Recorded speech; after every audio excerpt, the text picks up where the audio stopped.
guys, hello everyone, welcome to my channel again guys. Hello, tayo ngayon ay mamumulot ng mga apple kasi ayan oh, dahil naglaglagan na yung mga iba at gagawin nating juice araw-araw. Tas ang gagawin natin, yung mga magaganda iipunin natin. Ayan yung ipunan natin oh. So ito guys, lumang panahon na ito yan. Sa lumang panahon pa ito ng mga dating mga nakatira dito. So bali ang pipiliin natin ay yung medyo magaganda lang, at kung medyo may sira naman ay hiwain lang natin yung sira at itatapon kasi gagawin ko siyang juice araw-araw or shake kasi sayang naman kung hindi natin siya iipunin. So let's gather this apple guys. Andun pa sa kabila oh, marami yan eh oh, andun sa kabila. So ayan, dito muna natin unahin kasi ito ay magandang quality ng apple. Ayan guys oh. So ang daming sa taas na nakasabit pa. Pero yung mga nasa taas guys, iiwan pa namin yan hanggang November. Kasi hindi namin siya tatanggalin sa kahoy dahil habang nasa kahoy siya, hindi yan siya madaling masira. So kaya as you can see, pabayaan lang namin sila dyan. Tapos pwede kaming kumuha araw-araw para sa aming kakainin kung gusto namin. Kasi andun pa sa kabila, ayan, mayroon pa doon. So ayan, at doon din sa kabila, ayan. So yung pinakadulo, hindi maganda yung kanyang fruits kasi siya ay tinaguri ang wild apple kasi nga siyempre napaka old na. So siguro ayan ay mga nasa 30 years plus na. So itong isa naman is ibang klaseng prutas naman ito. Ito ay lang siya, June lang siya pwedeng anihin. Saka yun din oh. So bata pa yung ganyang dalawang magkatabing kahoy niyan. Bata lang yan siya, 3 years pa lang. So nag-uumpisa pa lang siyang mamunga. So ito din, ang alam ko itong prutas na ito ay mga 20 years plus na yan siya. So at ito din, mga ganyan din ang kaedad. 15 to 20 years din ang tanda nito. Tsaka yung kabila naman is grapes. So pero wala siya masyadong bunga ngayong, hindi masyadong maganda yung bunga niya ngayong taon na ito dahil siguro dahil sa panahon din. So ayan guys oh. So wala masyadong bunga. So pero dun sa kabila meron pa. So mas maraming bunga doon. So hindi lang namin din araw-araw makain kasi yung isa, yung aking tatay ng anak ko is may diabetes. At ako naman is nagre-reduce, nagda-diet. So hindi ako rin kumakain. Ay wala na nga oh. Parang kinain na yata ng mga ibon. So no, wala na, nagkalaglagan na. So hindi siya masyadong dahil alam ko na. Siguro dahil kasi mahigit 2 buwan ang sobrang init. So napaka-old na rin yan. Ayan oh, napaka-old na rin itong grapes na ito. So walang bunga na dito sa loob oh. So ayan guys oh, na. Ayan oh. Dry na dahil nga sa sobrang init nung 2 buwan, July at saka August. Extreme ang init. So ito naman ang ating rose na hindi na maganda dahil nga siguro dahil iniwan namin ng 10 days na walang dilig-dilig. So walang nagdilig kasi nakasara yung bahay dahil kami ay nagbakasyon. So ayan. So ito wala masyadong bunga pero doon sa kabila maraming bunga. At iyan ang kaisa-isa naming walnut. Kasi ayan. Walnut. So ayan. Kaisa-isang anak. The only one walnut. So kasi nga pa lang ito 4 years old. Ayan. 4 years old. Ang itong walnut is only 5 years old. That is why. At ito naman ang batawag dito plum. Plum yan sa tawag dito sa English. At yan ay namumunga naman kapag July. So at ayan naman ang pears guys. So ayan. So pwede kaming kumain dito araw-araw, pwede kaming kumuha araw-araw. So ayan yung iba naman sa sahig. So yan ay iipunin natin ngayon. So naka ilang minutes na ba tayo? Naka 5 minutes na. So tayo ay mag-umpisa na ng mag-ipon. Nice. So iipunin natin ang mga andun yung ating lagayan. So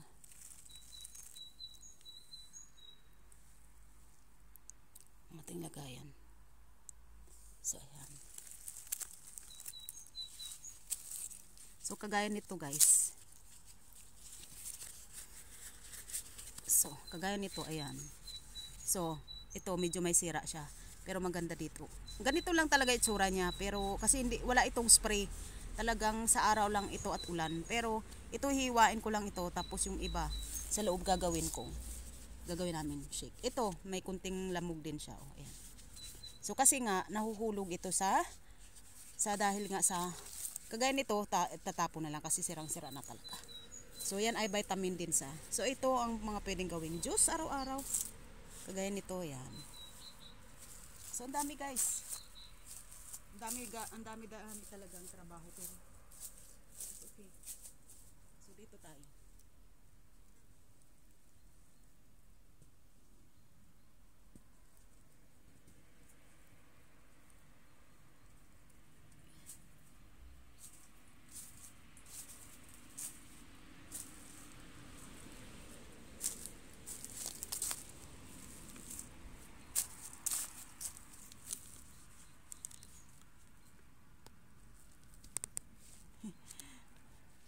Wala yung aking isang holder eh.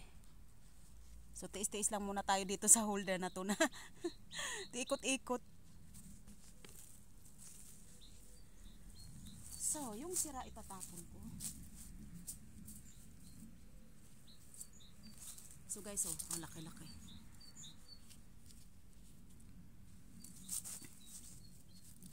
So let's gather our fruits. Ayan, naapakan ko na nga yung sira.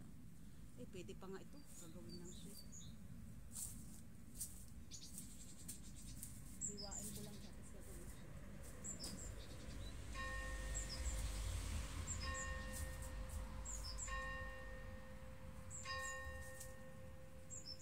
Ayan guys, ang laki.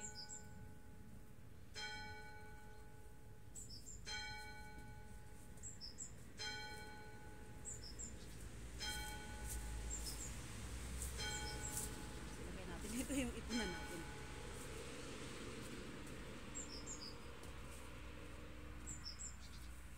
Kaso ganito yung suot ko guys kasi kanina hinatid ko pa yung anak ko sa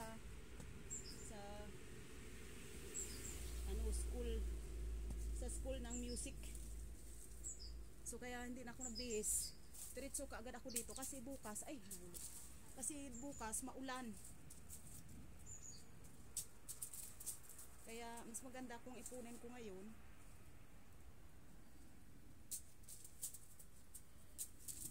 So itatapon na natin yung mga sira talaga. So pwede akong gumawa ng apple shake everyday. Tapos yung mga magaganda, kakainin lang namin ng normal. Na paisa-isa araw-araw kasi di ba napaka-healthy ng apple.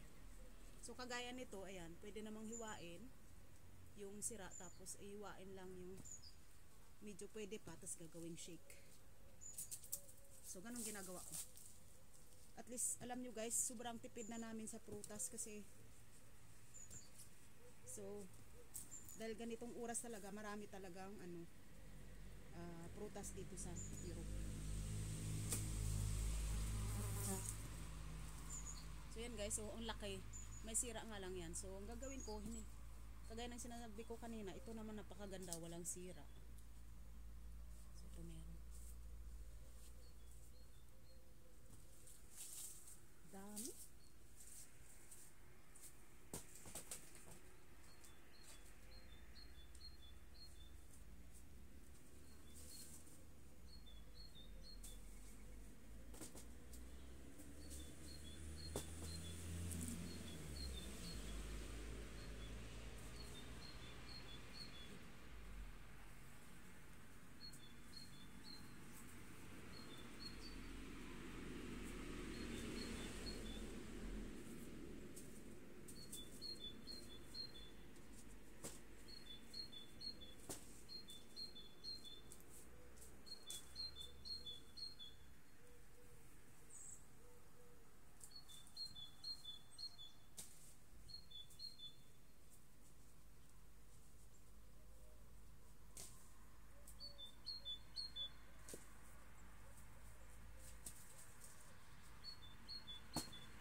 to guys, oh. Tingnan nyo, oh. Ang ganda.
So, ayan guys, oh.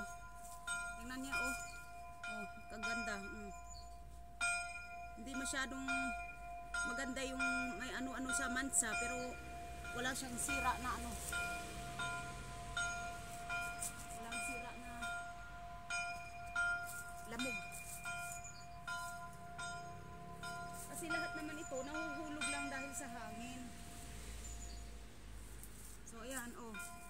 Tingnan nyo, oh. Ganda. So, ano lang talaga siya.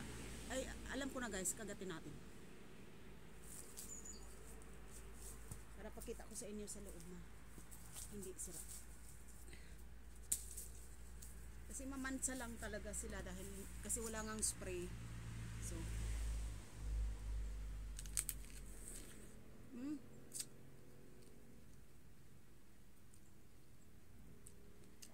sarap.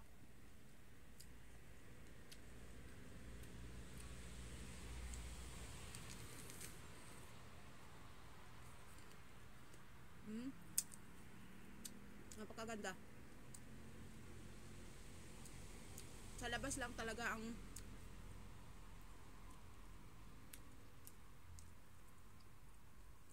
medyo maitim-itim pero napakasarap guys, oh.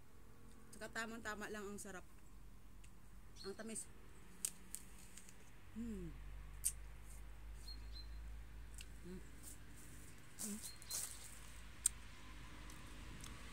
Pero tingnan nyo sa labas. Pero sa loob, oh. Sarap. Kain tayo guys.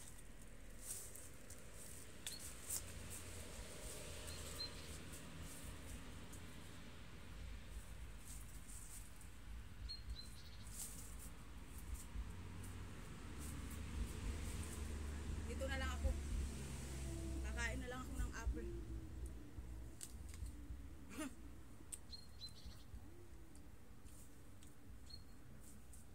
Dito na lang ako sa puno. Kakain na lang ng apple. Buong magdamag.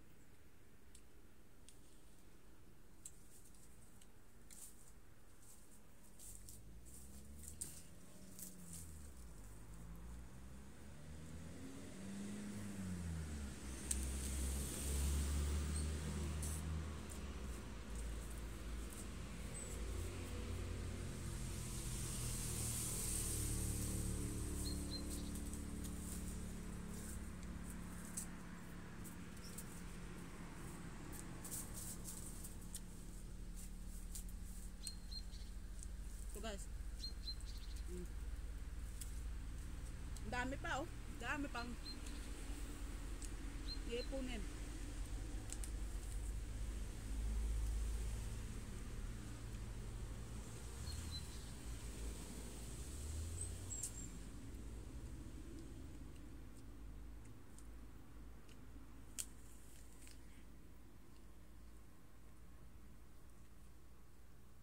Sarap.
ang dami.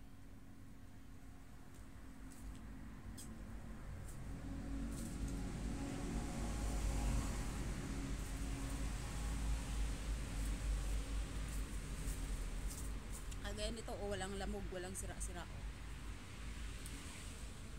Thank you guys so much. Maraming salamat.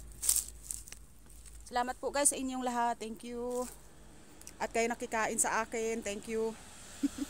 Kayo nakikain sa akin. Salamat. God bless guys. So, pakita ko muna ang ating naipon kunti. Ayan. So, ayan. Tapos mag-iipon pa ako yan. Dami eh. Oh. So, yun. Ayan pa. At saka dun pa sa kabila. Oh. So, yun. Dami pa doon. So, ayan. Salamat guys. God bless everyone.